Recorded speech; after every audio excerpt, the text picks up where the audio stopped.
প্রিয় দর্শক, স্বাগত জানাচ্ছি আগামীর বাংলাদেশ অনুষ্ঠানে। আশা করি আপনারা ভালো আছেন, সুস্থ আছেন। আজকে আমাদের সঙ্গে আলোচনায় রয়েছেন রাজনৈতিক বিশ্লেষক জনাব আশরাফ কায়সার। আপনাকে স্বাগত। ধন্যবাদ।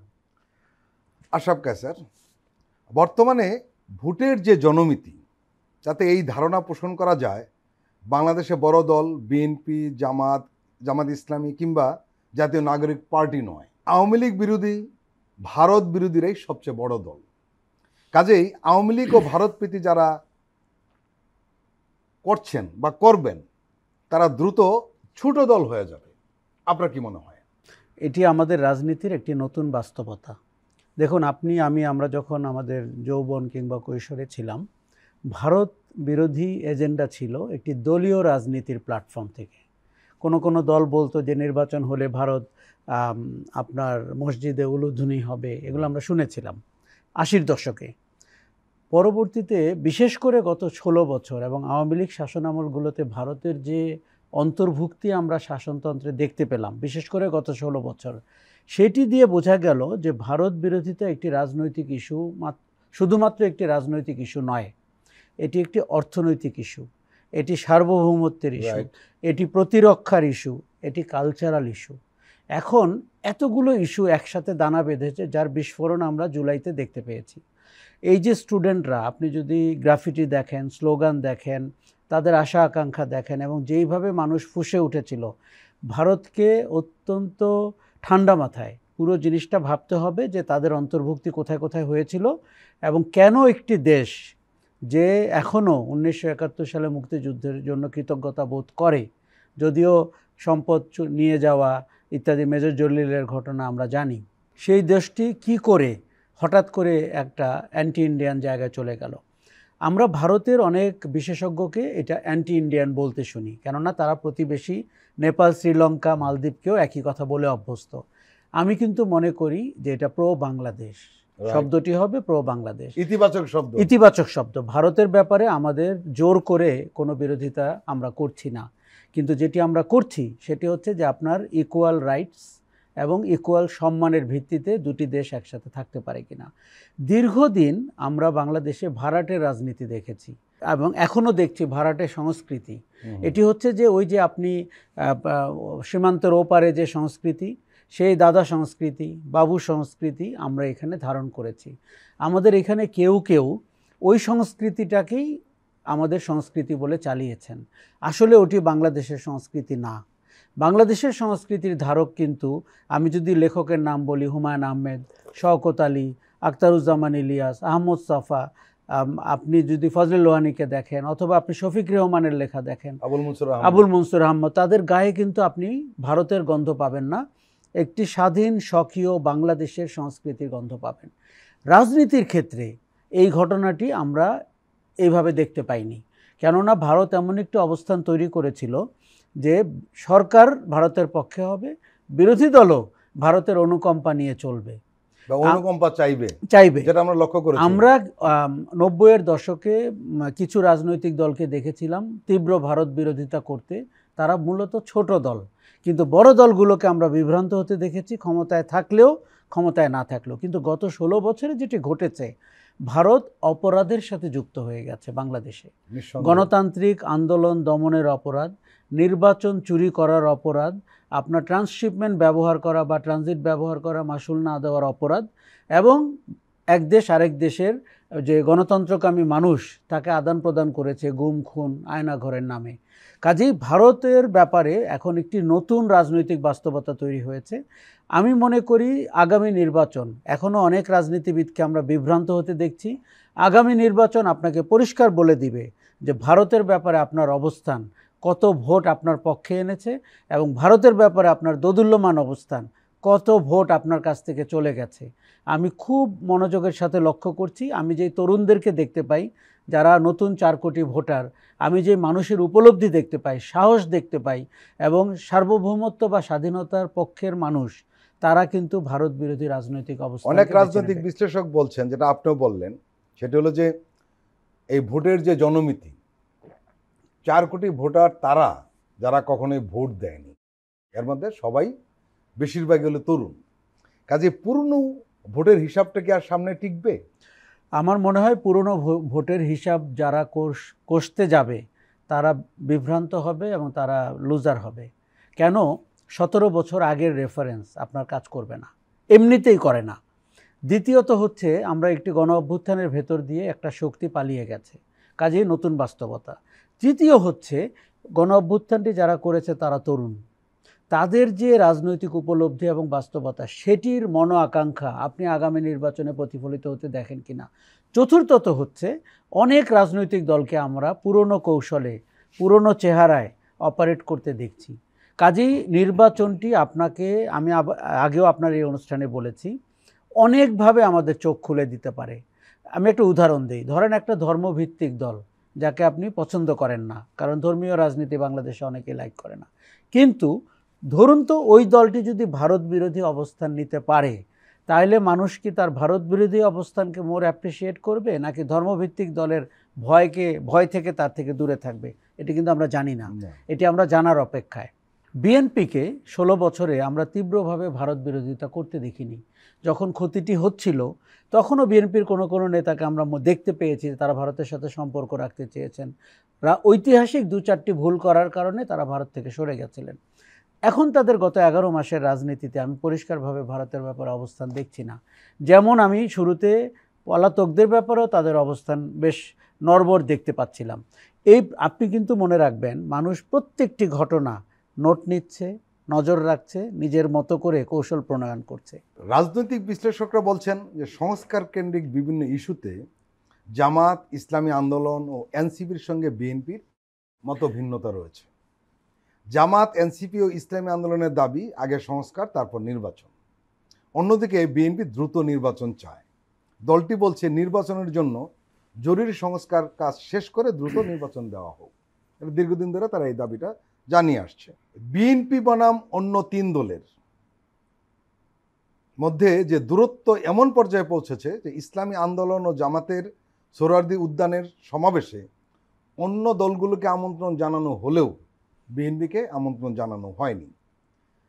রাজনৈতিক বিশ্লেষকরা আরও অনেকে বলছেন যে মৌলিক সংস্কারের কিছু প্রস্তাবের বিষয়ে অন্য রাজনৈতিক দলগুলোর সঙ্গে বিএনপির যে মত পার্থক্য, সেটাকে কেন্দ্র করে বিএনপিকে কিছুটা চাপের মধ্যে ফেলেছে তারা। বিএনপি সংস্কার বিরোধী বা নির্বাচনের জন্য অস্থির রয়েছে, তাদের সম্পর্কে এমন একটা প্রচার ও ধারণা কিন্তু এই বিরোধীরা প্রতিষ্ঠা করতে পেরেছে। আমার প্রশ্ন হলো যে আসলে কি বিএনপি চাপের মধ্যে আছে? দৃশ্যত বিএনপি চাপের মধ্যে আছে। আর তবে আমি প্রথমেই বলি যে বিএনপি সংস্কার বিরোধী, দ্রুত নির্বাচন চাচ্ছে, এই প্রচারণার সাথে আমি একমত না। দেখুন, বিএনপির মতো একটি বড় দলের সংস্কার প্রস্তাবনা গ্রহণ করতে হলেও বড় দলের মতো করেই করতে হবে। আজকে জন্ম নেওয়া এনসিপি কিংবা স্বাধীন মুক্তভাবে রাজনীতি করতে পারা জামাতে ইসলামীর সাথে তাদের ধরন এবং আচরণ মিলতে নাও পারে। তবে বিএনপি একটু কোণঠাসা অবস্থায় আছে। তার একটা ব্রেক থ্রু বিএনপির পক্ষ থেকে আমরা লন্ডন বৈঠকে দেখেছিলাম, পরবর্তী 60 দিনে আমরা তার কোনো ফলো আপ দেখতে পারিনি। আমি আপনাকে আগে জামাত ইসলামীর কথা বলি। জামাত রিপোজিশনিংয়ে আছে। জামাত 1971 সালের তার ব্যাপারে যে মানবতা বিরোধী অপরাধ, এগুলোকে প্রপারলি এখনও অ্যাড্রেস করে নাই। জাতি আশা করে যে জামাত পরিষ্কারভাবে ক্ষমা চাইবে, ঘোষণা করবে। নাম বদল করেছে, জামাত ইসলামী বাংলাদেশ থেকে বাংলাদেশ জামাত ইসলামী। এটা নির্বাচন কমিশনের কারণে তাদের করতে হয়েছে। এখন কি রিপোজিশন করছে, আমি সোহরাওয়ার্দী উদ্যানের 7টি পয়েন্ট মনোযোগ দিয়ে দেখেছি। তারা নিজেদেরকে দুর্নীতি বিরোধী একটি জোট হিসাবে ঘোষণা করতে চাচ্ছে। এবং তারা কিন্তু আরেকটা কথা বলেছে, আপনি নিশ্চয়ই লক্ষ্য করেছেন, তারা কিন্তু ঐতিহাসিক সোহরাওয়ার্দী উদ্যান শব্দটা ব্যবহার করেছে। হ্যাঁ, কারণ দেখেন ওই উদ্যানে 7ই মার্চের ভাষণ হয়েছে, ওই উদ্যানে আমাদের আত্মসমর্পণ হয়েছে, ওই উদ্যানে জামাত প্রায় 10 লক্ষ মানুষকে সমাবেশ করতে পেরেছে বলে তারা বলছে। অবশ্যই একটা ঐতিহাসিক ব্যাপার আছে। আমি বলছি তারা সমাবেশ করার আগেই বলছিল যে ঐতিহাসিক সোহরাওয়ার্দী উদ্যানে। হ্যাঁ, এর মানে ইতিহাসের সাথে যে সোহরাওয়ার্দী উদ্যানের ঘনিষ্ঠতর সম্পর্ক সেটা তারা প্রকাশ করে নিয়েছে। তাহলে জামাতের রিপোজিশনিংটা কি? জামাত একটি ধর্মভিত্তিক দল, অন্তত তারা বলেন। কাজে কিন্তু তারা এবার দুর্নীতি বিরোধী একটি জোট হিসাবে আত্মপ্রকাশ করতে চাচ্ছেন। সেই জায়গাটিতে তারা এনসিপি এবং ইসলামী শাসনতন্ত্র আন্দোলন এবং অন্যান্য দক্ষিণপন্থী দলগুলোকে এক জায়গায় করতে চাচ্ছেন। জামাতের সুবিধা হচ্ছে জামাত 2জন মন্ত্রী হওয়া ছাড়া কখনো পূর্ণাঙ্গ শাসন করেননি। কাজেই জামাত দুর্নীতি বিরোধী কি দুর্নীতি বিরোধী না, এই পরীক্ষায় তাদের অবতীর্ণ হতে হয়নি। তবে আমি প্রায় বলে থাকি যে অর্থনৈতিক দুর্নীতি অবশ্যই খারাপ, কিন্তু নৈতিক দুর্নীতির বিষয়টিও আছে, যেটি জামাত ইসলামীর ব্যাপারে খুব বলা হয়। এখন বলা হচ্ছে যে তাদের লোকরা প্রশাসনে ঢুকে গেছে, কোনো মেমো দেখলে মনে হয় জামাত ইসলামীর তৈরি করা মেমো। নৈতিক দুর্নীতির জায়গাটা তাদেরকে অ্যাড্রেস করতে হবে। আপনি একটা মজার জিনিস লক্ষ্য করেন, স্বৈরাচারী সরকার, আওয়ামী লীগ, তার দোসর জাতীয় পার্টি, এদের ব্যাপারে আমরা সোচ্চার। ইসলামী শাসনতন্ত্র আন্দোলন কারা? তারা শেখ হাসিনার সবগুলো নির্বাচনে অংশ নিয়েছে, তাকে বৈধতা দিয়েছে, তাকে নিয়ে আপনি সোহরাওয়ার্দী উদ্যানে গেছেন, তাকে আবার ইউনূস সরকার চতুর্থ দল হিসাবে আলোচনায়ও ডাকে। তার মানে আপনি দ্বিচারিতা করছেন, স্বৈরাচার বা ফ্যাসিজমের একজন সঙ্গীকে আপনার সাথে রেখেছেন। জামাতে ইসলামী বা এনসিপি বা অন্যরা চেষ্টা করছে বিএনপি বিরোধী একটি জোট তৈরি করা যায় কিনা। আপনি খেয়াল করে দেখবেন যে পিআর সহ অন্য অনেক বিষয়ে তারা একমত, যে এই জায়গাটিতে বিএনপি এখনও আনকমফোর্টেবল।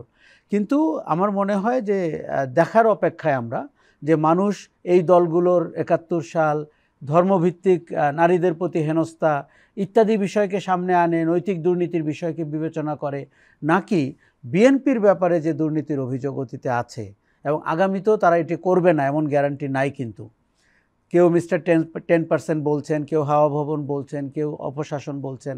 এমনকি গত 11 মাসে তাদের যে আপনার কুকর্মগুলো আমরা সামনে দেখতে পাচ্ছি, এইটা একটা দারুণ অগ্নি পরীক্ষার সময়। এখন দুর্নীতি বিরোধী একটি প্রচারণা জামাত সোহরাওয়ার্দী উদ্যানে সেদিন অনেকভাবে করেছে। তারা বলার চেষ্টা করেছে যে তরুণদের কাছে তারা এই দুর্নীতি বিরোধী শাসন উপহার দিতে চায়। কাজেই আমাদের দেখার বিষয় রয়েছে যে সংস্কার প্রক্রিয়া, নির্বাচনের বিবেচনা, এমনকি যারা দোষর তাদের বিচার প্রক্রিয়ার সাথে নির্বাচনের প্রতিশ্রুতিগুলোকে মানুষ কিভাবে বিবেচনা করে। আরেকটা বিষয় আমরা শুরু থেকে এই অনুষ্ঠানে আপনার সঙ্গে আমরা আলোচনা করছিলাম, সেটি হলো 5ই অগাস্টের পর সবচেয়ে বড় রাজনৈতিক দল হিসাবে বিএনপির কিন্তু সব বিষয়ে নেতৃত্বে আসার কথা ছিল। সেই জায়গাটা সম্ভবত বিএনপি পৌঁছতে পারেনি, কিংবা যে কোনো কারণে হোক তারা ব্যর্থ হয়েছে। অনেক রাজনৈতিক বিশ্লেষক এই ধরনের মন্তব্য করেছেন, আপনি কি বলবেন?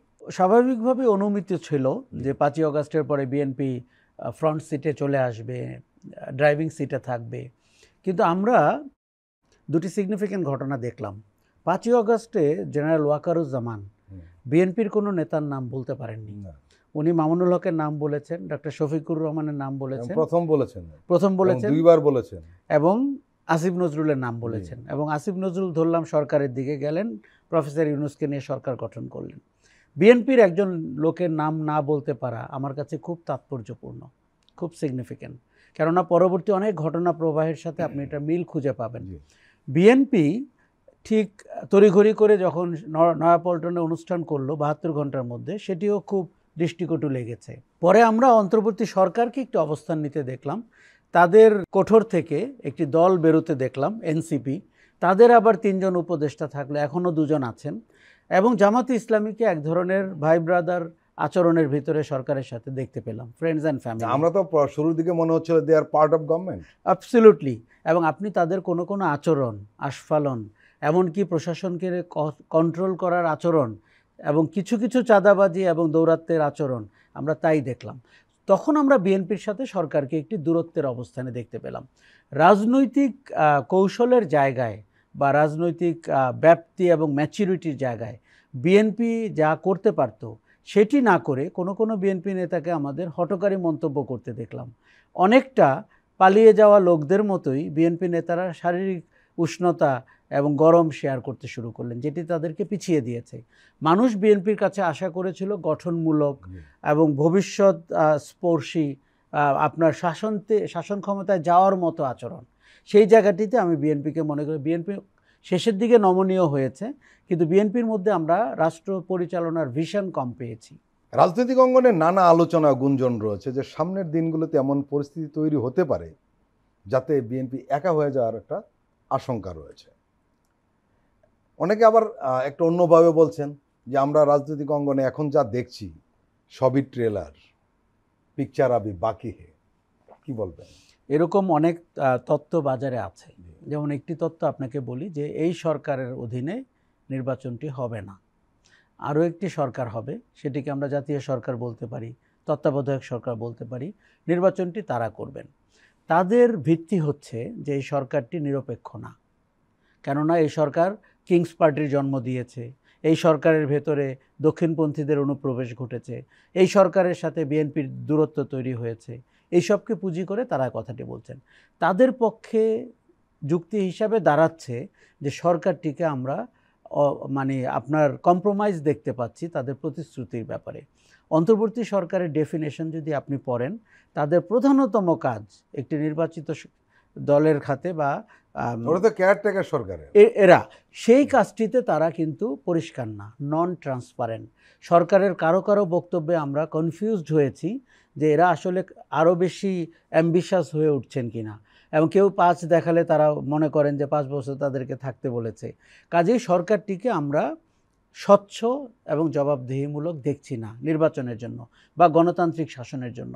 সেই জায়গাটিতে অনেক ধরনের রিউমার বাজারে আছে, তত্ত্ব বাজারে আছে, এবং কেউ কেউ মনে করেন যে প্রফেসর ইউনূস যেরকম কয়েকবারই পদত্যাগের কথা বলেছিলেন, সেরকম করে আগামীতেও হঠাৎ করে কিছু বলে ফেলেন কিনা।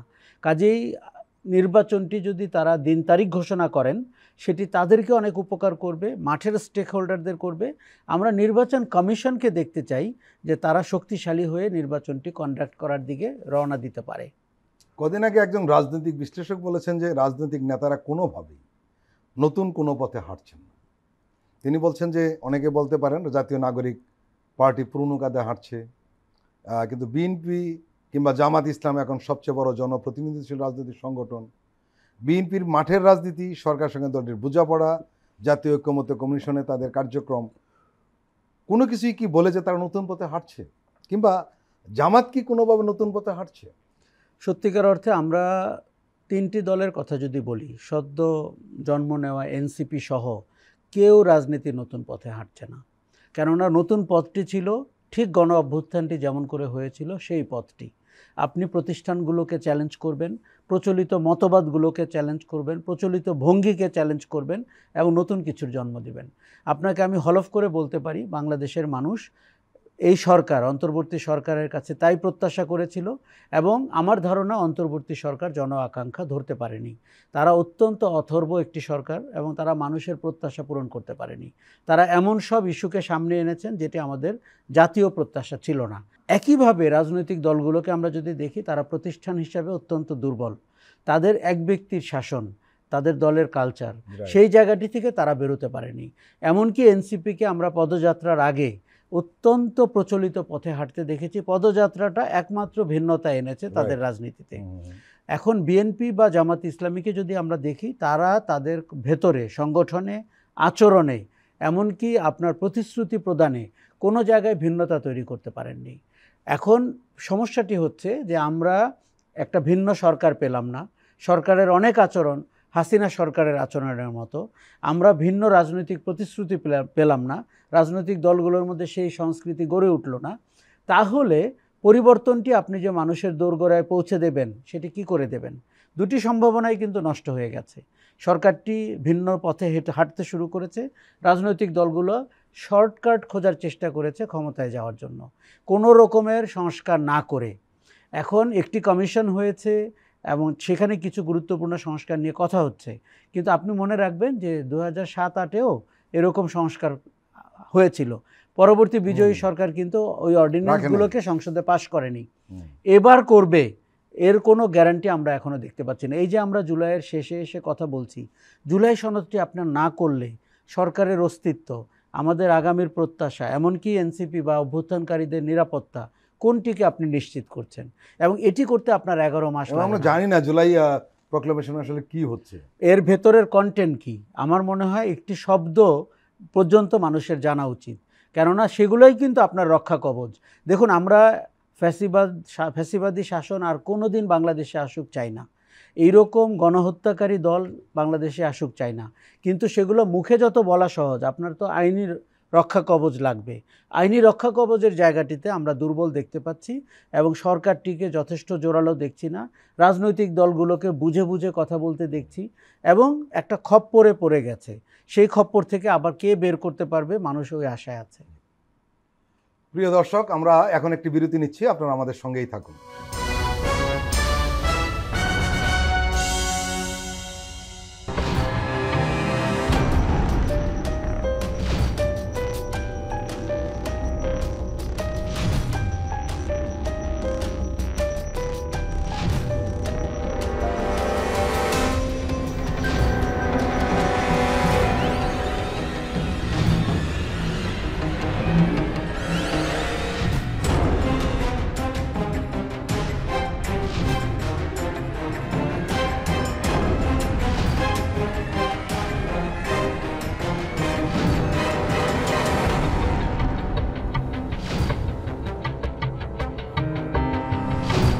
কেমন আছে অর্থনীতি দেখবেন প্রতি সোম ও মঙ্গলবার রাত 10:20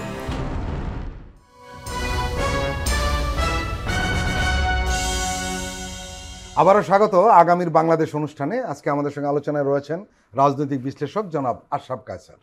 তরুণ প্রজন্মের কাছে সরকার কিংবা রাজনৈতিক দলগুলো নতুন কোনো বার্তা বহন করতে পারেনি বলেই অভিযোগ উঠেছে। অনেকে বলছেন যে পরিবর্তনের বাহক যে একটা বাপ মর্যাদা তৈরি করতে তারা সবাই ব্যর্থ হয়েছে। আপনার কি মনে হয়?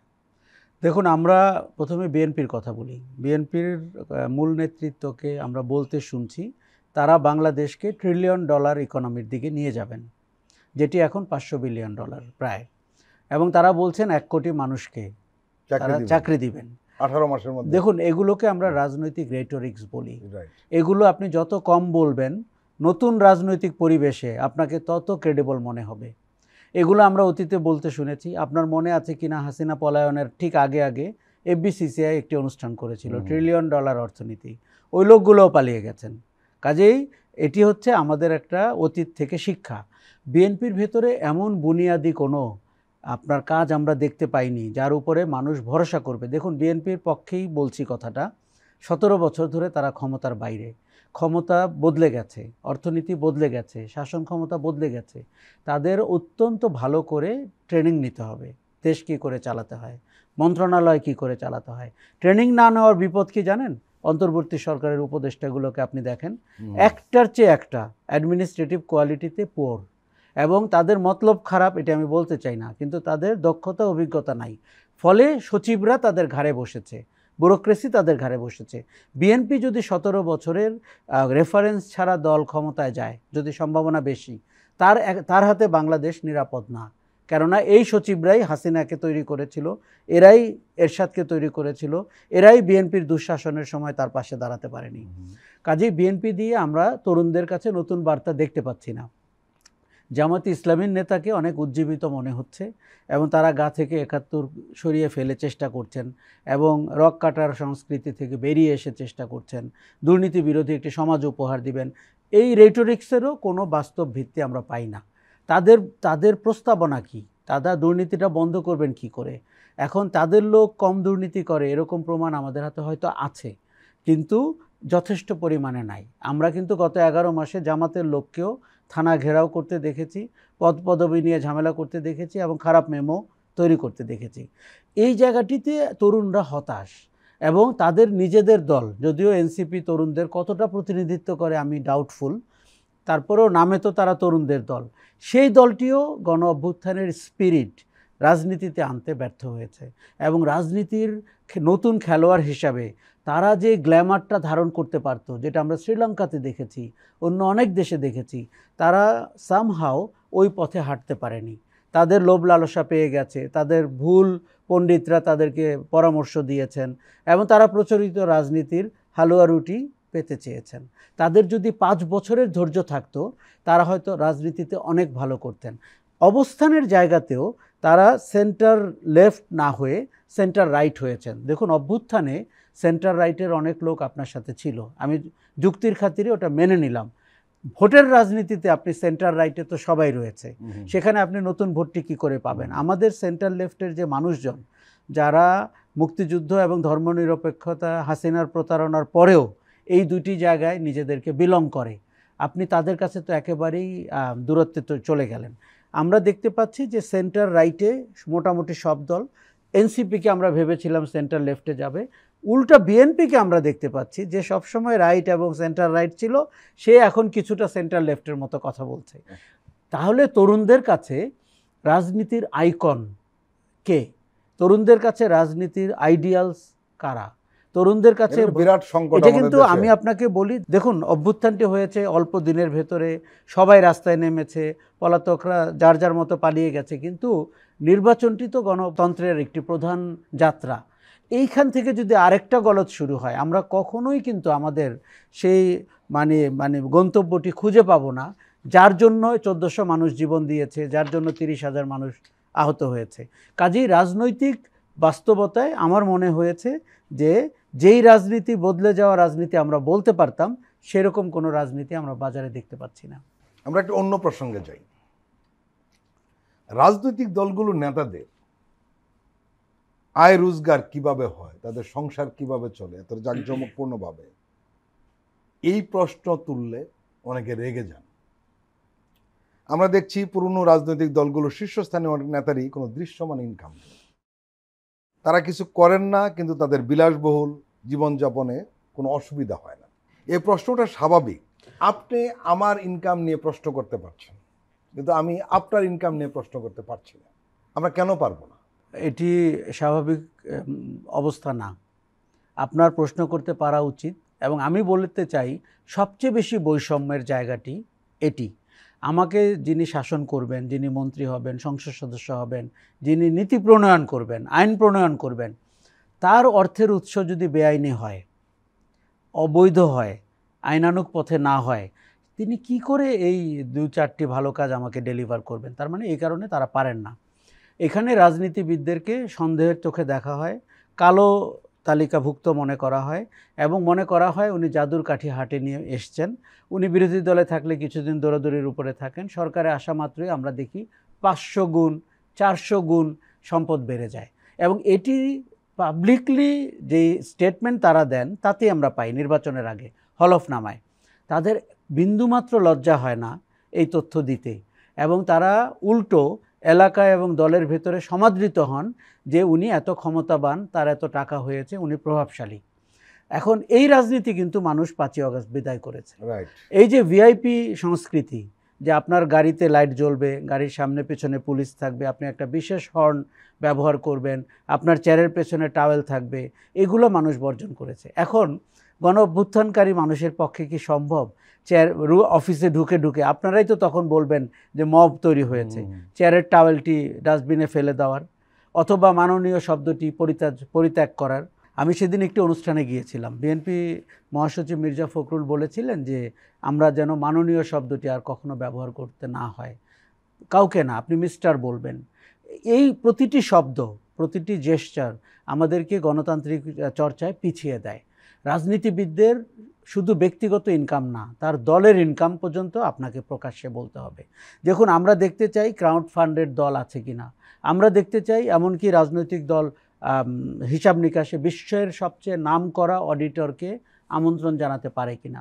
আপনি মুখে বলছেন একটি বুনিয়াদি গণতান্ত্রিক শাসন করবেন, আপনার দলের বুকস অফ অ্যাকাউন্টস ক্রেডিবল না, আপনার সম্পদের হিসাব কোত্থেকে আসছে। দেখুন, এখানে তারা চাঁদাবাজ, তারা গোপনে অর্থ আত্মসাৎ করে বিভিন্ন মানুষ থেকে, তারা লবিস্ট, তারা মানুষের জমি দখল করে, কিন্তু কিংবা এলাকায় জমি বিক্রি হলে তার একটি ভগ্নাংশ রাজনৈতিক দল পান। আজকেও সত্যি এটি। এই যে আমরা গণ অভ্যুত্থানের 11 মাস পরে বসেছি, একই অবস্থা। এই দলগুলোর কর্মীদের এবং নেতাদের উপরে কোনো নিয়ন্ত্রণ নেই, বরং শীর্ষ নেতারা তাকে বেশি পছন্দ করেন যিনি কালো অর্থনীতির ধারক এবং বাহক। তার ভেতর দিয়ে নাকি তাকে ভোট আনতে হয়, তার ভেতর দিয়ে নাকি আপনার সুশাসন ডেলিভার করতে হয়।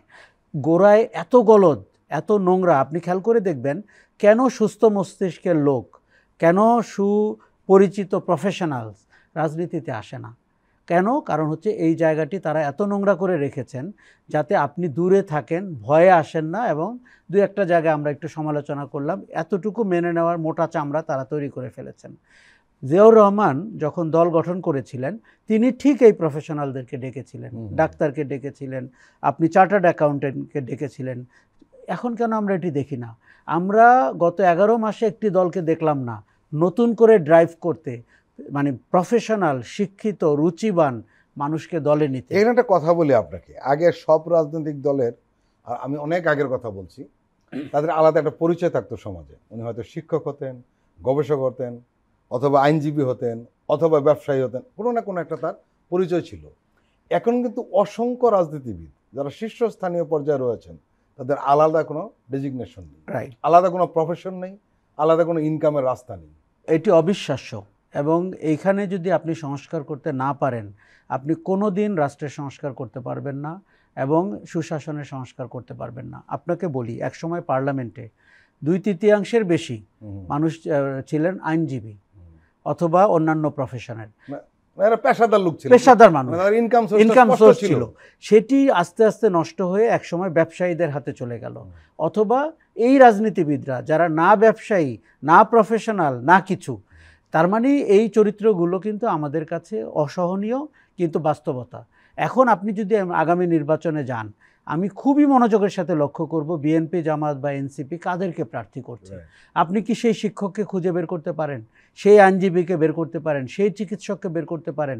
দেখুন, আমরা রাজনীতির সুস্থতা চাই, দলগুলো অসুস্থ অবস্থায় আছে। রাজনৈতিক নেতাদের জীবনযাপন, আয় বরকত এবং আচরণ অসুস্থ অবস্থায় আছে অধিকাংশের। আমি সবার কথা বলছি না, আমি নিশ্চিতভাবে আপনাকে 10টি ভালো নাম বলতেই পারবো, কিন্তু সেটি তো আমার কাছে গুরুত্বপূর্ণ না। 99% কথা বলতে পারছি না। এখানে যদি রেস্তোরাঁ ভাঙা হয় রাজনীতিবিদের কাজ, টিভি চ্যানেল দখল করা হয় রাজনীতিবিদের কাজ, অথবা আপনার কোনো আবাসিক ভবন দখল করা, এটি আপনি, এরা তো সবাই মানে ফৌজদারি অপরাধ করে। যে ফৌজদারি অপরাধ করে সে আপনার আইন প্রণেতা হয়। আপনি একবার ভাবেন, তাহলে এলাকায় আপনি আইন শৃঙ্খলা কী করে রক্ষা করবেন, সুশাসন কী করে রক্ষা করবেন? এখন এইসব নিয়ে কথা বলতে গেলে রাজনীতিবিদরা একাট্টা হয়ে যায়, তখন কিন্তু তাদের দলীয় পার্থক্যও থাকে না। তারা মোটামুটি একটা ক্লাস, এই পলিটিক্যাল ক্লাসকে আপনার সংস্কারের ভেতরে আনতে হবে। তার কোনো না কোনো একটি সমাজে বলার মতো পেশা থাকতে হবে। এবং কেউ কেউ এমন পর্যায়ে কথা বলার চেষ্টা করেন যে আপনার অধিকার কে দিয়েছে তারা ইনকামের প্রশ্ন করার, রেগে যায় তো শুধু নয়, হুমকি পর্যন্ত দেওয়া হয়। দেখুন, আমাদের কথা হচ্ছে সবাইকে জবাবদিহিতার আওতায় থাকতে হবে। আমরা ইন্টারিম গভর্নমেন্টকে কেন বলছি যে তারা জবাবদিহিহীন একটি সরকার। কাজেই আমরা যখন নির্বাচনের পথে যাব, গণতান্ত্রিক শাসনের পথে যাব, সরকারটির জবাবদিহিতা জরুরি হবে, ওই মন্ত্রীদের জবাবদিহিতা জরুরি হবে, এমপিদের জবাবদিহিতা জরুরি হবে। কিন্তু তারও আগে আপনি কাদেরকে নিয়ে নির্বাচনে যাচ্ছেন, এই যে আমরা একটু আগে বললাম, কোন মতাদর্শ নিয়ে আপনি নির্বাচনে যাচ্ছেন, কেন মানুষ আপনাকে ভোট দিবে। এখন দেখুন, ভয় পেয়ে এই লোকগুলোকে মানুষ ভোট দেয়, এবং কোনো একটা সুযোগে যদি অন্য কোনো শক্তি পাওয়ারে চলে আসে, সবাই তাকে সমর্থন করে। এই জায়গাটা তাদেরকে বিবেচনা করতে হবে। কেন মানুষ তাদেরকে ভালোবাসে না, কেন মানুষ তাদেরকে ভয় পায়, কেন আগামী নির্বাচনে আমরা মনে হয় না 10টি জায়গায়ও নতুন ক্যান্ডিডেট দেখতে পাবো, যারা কালো টাকা ব্যয় করবে না, যারা তার পেশাদারি সুনামের সাথে দলনিরপেক্ষভাবে। দেখুন, দলীয় সমর্থক মানে কিন্তু দলদাস না। আমরা গত 16 বছরে দলদাসকে দলীয় সমর্থক বলতে শুরু করেছিলাম। এটি সম্ভব না। আপনি প্রতিবাদ করবেন, আপনার ভেতরে সুচিন্তা থাকবে, আপনি আপনার প্রধান নেতাকে এত মহামানব ভাববেন না, তার দোষ ত্রুটি দেখতে পাবেন, দলের ভুল বুঝতে পারবেন। আমরা কেন 70 অনুচ্ছেদের সংস্কার চাচ্ছি? যাতে করে তার দলের ভেতর থেকে কথা বেরিয়ে আসে। এই সবগুলো জিনিস আপনাকে দীর্ঘস্থায়ীভাবে ক্ষমতায় রাখতে হেল্প করবে। তার উল্টোটা করতে গিয়েছিলেন হাসিনা, করতে গিয়ে বাংলাদেশ রাষ্ট্রকে আপনার বেকায়দায় ফেলে পালিয়ে গেছেন, এবং তাকে ওই যে তার বিকল্প নেই এরকম একটি মতাদর্শ চালু। দেখুন, আমি মনে করি হাসিনাবাদের অর্থনীতির আকার প্রকৃতি নিয়ে একটি ভালো গবেষণা হওয়া দরকার। কিন্তু এই জন্য হওয়া দরকার, কেন এত লোক দলদাস হয়ে গেলেন, কেন এত দালাল সমাজে বেরুলেন? কারণ আপনি তো মার্কেটটি ক্রিয়েট করেছেন, এবং এর সব কিছুর পেছনে আপনার অর্থ জড়িত।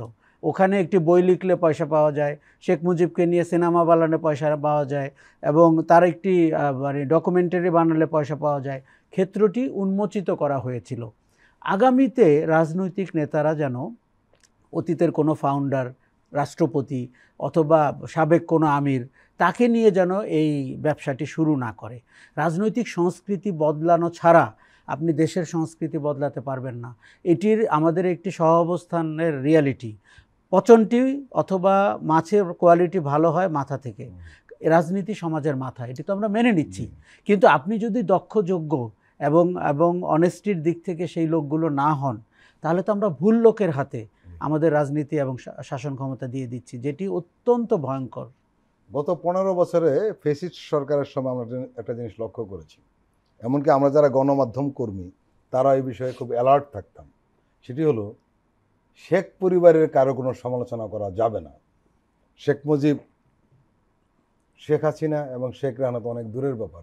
অনেক তাদের যে আরও নিচের পর্যায়ে যে সদস্য রয়েছেন তাদের ব্যাপারে মুখ খোলা যেত না, এবং কেউ কেউ কোনো মিডিয়া মুখ খুলে সে পত্রিকা বন্ধ হয়েছে, সম্পাদক জেলে পর্যন্ত গিয়েছেন। আমরা সেই সংস্কৃতি দেখেছি। ইদানিং কিন্তু আমরা সেই সংস্কৃতির প্রতিধ্বনি শুনছি যে অমুকের সমালোচনা করা যাবে না। আমরা বিএনপির শীর্ষ নেতা কাউকে যদি সমালোচনা করি তাহলে তাদের কর্মীরা খেপে যান। জামাতের আমিরের বিরুদ্ধে আপনি কথা বলবেন, আপনার বিরুদ্ধে খেপে যাবে। এই যে সংস্কৃতি চালু হয়েছে, চরমনের বিরুদ্ধে কিছু কথা বলবেন, দেখবেন তারা খেপে যাচ্ছে। কোনো সমালোচনা তারা নিতে চাচ্ছে না। সমালোচনাটা কেন হচ্ছে, কি কারণে হচ্ছে, সেটা যাচাই বাছাই করতে তারা রাজি নন, তারা শুনতেই রাজি নন। তাহলে সেই আওয়ামী সংস্কৃতিতে তো তারা ধারক হয়ে যাচ্ছেন। তারা প্রত্যেকেই আওয়ামী লীগের ফ্যাসিজমকে পছন্দ করেন এবং ফ্যাসিবাদী আচরণকে ভালোবাসেন। আমি সামাজিক যোগাযোগ মাধ্যমে টের পাই এই যতগুলো শক্তির কথা আপনি বললেন, বিশেষ করে জামাতে ইসলামী এবং বিএনপি, তারা তাদের মতের বিরুদ্ধে যায় এমন কোনো কিছু সহ্য করতে পারছেন না এবং তারা আক্রমণ করে আগ্রাসী হয়ে আপনাকে হেনস্থা করা, আপনার উৎপত্তি, জন্ম, আপনার জাতীয়তা বোধকে চ্যালেঞ্জ করা। এবং দেখেন, সমালোচক আমার বন্ধু, এটি হচ্ছে পৃথিবীব্যাপী সবচেয়ে সুচিন্তিত একটি বাক্য, যে আপনি আপনার সমালোচককে কাছে রাখবেন। আপনি একবার ভাবেন তো, শেখ হাসিনা যদি একজন সমালোচককেও পাশে রাখতো, আজকে তার পরিণতি কি এত খারাপ হতো? আমি আপনাকে বলতে পারি হলফ করে না। আজকে যাদেরকে আমরা বাজারে দেখতে পাচ্ছি, এরা কিন্তু 16 বছর নির্যাতিত হয়েছেন, কথা বলার জন্য জেলে গেছেন, এবং এদের কাউকে কাউকে আমি রিমান্ডে অনেকবার যেতে শুনেছি, দেখেছি। তারা আয়নাঘরে ছিলেন। কোন নির্যাতনের শিকার হয়নি? আপনি থেকে শুরু দেখুন, ফ্যাসিজমের নাকি একটা বৈশিষ্ট্য যে আপনি কত মানুষকে মারলেন সেটি না, কিভাবে মারলেন, কিভাবে অত্যাচার করলেন, ওইটাই ফ্যাসিজম। কাজেই তারা তো এর সবগুলো জিনিস জানেন। এখন তারা যে আচরণ করছেন বা আপনার সমালোচনাকে সহ্য না করার মধ্যে যে সংস্কৃতিতে তারা ঢুকেছেন, এটি অসুখ। এই অসুখ থেকে তাদের নিজেদেরই বেরোতে হবে, অথবা কোনো চিকিৎসকের কাছে তাদের যেতে হবে। তা না হলে আপনি কি পাবেন? অসুস্থ নেতা, অসুস্থ দল, অসুস্থ রাজনীতি, এবং বাংলাদেশের অসুখকে প্রলম্বিত করবে এই দলগুলোই। দেখুন, আপনি বিতর্ককে আপনার দলের ভেতরে কিংবা সমাজে আপনি উৎসাহিত করেন, পার্লামেন্টে বিতর্ক আনেন, এই দেশে যেন পার্লামেন্টেরিয়ান দাঁড়ায়, এবং আপনি যত বিতর্ক করবেন, সমালোচকটিকে যত কথা বলতে দিবেন, আপনি তত পরিশুদ্ধ হতে পারবেন। আপনার ভয়ঙ্কর বিপদ থেকে আপনি বেঁচে যাবেন আজকে একজন সমালোচক যদি আপনার পাশে, কানের পাশে দাঁড়িয়ে পই পই করতে পারে। আমাদের রাজনৈতিক সংস্কৃতিটা বিপজ্জনক, আত্মঘাতী, এবং এরকম আত্মঘাতী সংস্কৃতি কিন্তু পৃথিবীতে খুব বিরল।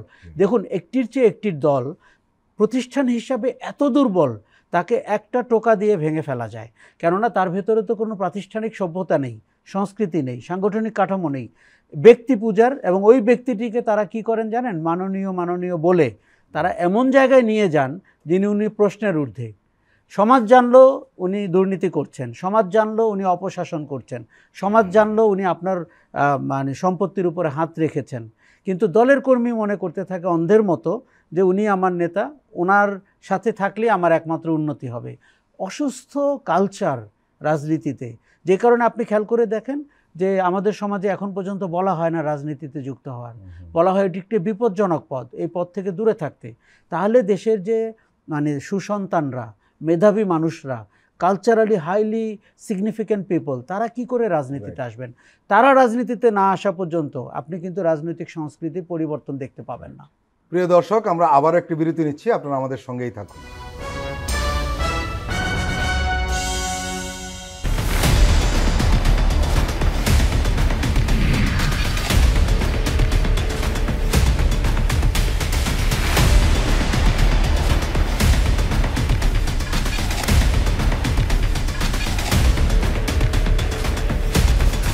নিপীড়নের স্মৃতি, প্রযোজনা মোহাম্মদ হাসান রিয়াদ ও গোলাম মোর্শেদ। দেখবেন প্রতি শুক্র ও শনিবার সন্ধ্যা 7টায়।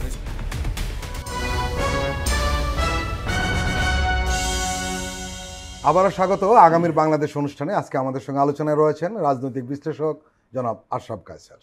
আমরা যে কথা নিয়ে আলোচনা করছিলাম, এখানে ভিন্ন মত কেউ সহ্য করতে পারছে না। ধরুন, এক ব্যক্তি বিএনপি সমর্থন করে, উনি বিএনপির পক্ষে বলবেন, কিন্তু আমি সহ্য করতে পারবো না, আপনি সহ্য করতে পারবেন না, এটা তো হইতে পারে না। আবার কেউ জামাতের পক্ষে বলবেন, ঠিক আছে, কিন্তু বিপক্ষে বলতে গেলে আর সহ্য করতে পারবে না। এনসিপির ব্যাপারে একই রকম। এই যে সহ্য না করার প্রবণতা, এটা তবু মেনে নেওয়া যায়। যদি সেটা আক্রমণের পর্যায়ে চলে যায়, শত্রুতার পর্যায়ে চলে যায়, তাহলে সেখানে রাজনীতির সংস্কৃতি থাকে কোথায়? এই প্রশ্নগুলো উঠানোর কারণে শুধু সোশ্যাল মিডিয়াতে আলোচনা হচ্ছে তা না, আমরা অনেকের প্রকাশ্যে বক্তৃতা বিবৃতিতে এই একই আচরণ লক্ষ্য করছি।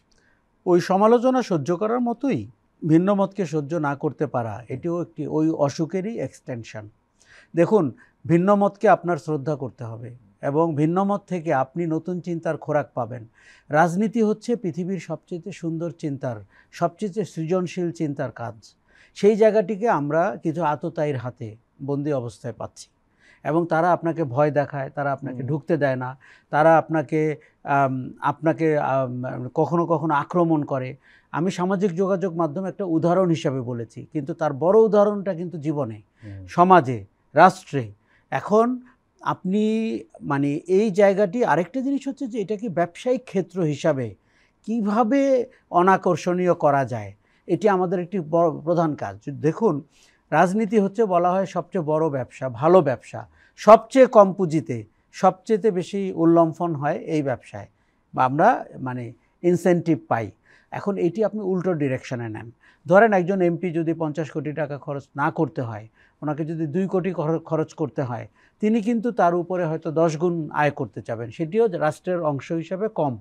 কিন্তু এখন খরচাপাতি এমন বেড়ে গেছে, নির্বাচনেও মনোনয়ন পেতে এবং নির্বাচিত হতে ওই লোক একটা হিসাব করে ফেলেন যে আমি 1000 কোটি কিংবা 500 কোটির একটি অঙ্ক করতে হবে। তারপরে এলাকার লোকের, ওই লোকের কাছে প্রত্যাশা উনি সব ধরনের অনিয়মে তাদেরকে হেল্প করবেন। প্রশাসনিক অনিয়ম, ডেভেলপমেন্ট অনিয়ম। আপনি আইন প্রণেতাকে কেন ডেভেলপমেন্টে পাঠাচ্ছেন? ডেভেলপমেন্ট থেকে তাকে সরিয়ে আনেন, তাকে আইনের বইটি আবার পড়তে বলেন। তিনি পৃথিবীর সৃজনশীল আইন নিয়ে চিন্তা করুক।